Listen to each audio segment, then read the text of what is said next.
মাতৃভাষা বাংলাকে মনের গভীরে ধরে রাখতে এবং এই ভাষার মর্যাদা রক্ষার্থে যারা 1952 সালে শহীদ হয়েছিলেন তাদের প্রতি গভীর শ্রদ্ধা জানাতে লুটনের স্থায়ী শহীদ মিনারে জড়ো হয়েছিলেন নানান বয়সের বিভিন্ন শ্রেণী পেশার মানুষ।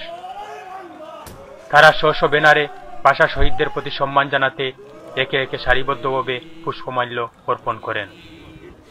তাদের মধ্যে ছিলেন Luton Awami League, Jubo League, Luton BNP সহ অন্যান্য সংগঠন। এখানে এসেছি আজকে 21শে ফেব্রুয়ারি উদযাপন করার জন্য। আমার কাছে খুব ভালো লাগতেছে। তারপর লুটন রংধনু বাংলা স্কুলের ছাত্রছাত্রী, শিক্ষক শিক্ষিকারা পুষ্পমাল্য অর্পণ করেন। যারা ভালো করে বাংলা বুঝতে ও বলতে পারে না তবুও বাংলা ভাষাকে ভালোবেসে ভাষা দিবসের ইতিহাস জানতে উপস্থিত হয়েছিল এই শহীদ মিনারে।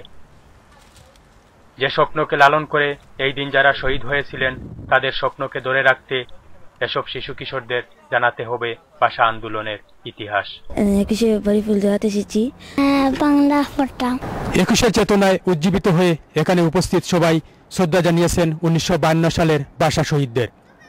তারা মনে করেন প্রবাসেও বাংলা ভাষার ব্যবহার অধিক হারে হওয়া উচিত এবং এখানে বসবাসরত বর্তমান প্রজন্মের কাছে বাংলা ভাষাকে তুলে ধরতে বিভিন্ন পদক্ষেপ নিতে হবে। তা না হলে একদিন হয়তো তাদের মাঝ থেকে হারিয়ে যাবে আন্তর্জাতিকভাবে স্বীকৃত আমাদের মায়ের ভাষা, এই মাতৃভাষা। মোহাম্মদ তাজ, চ্যানেল এস নিউজ, লুটন।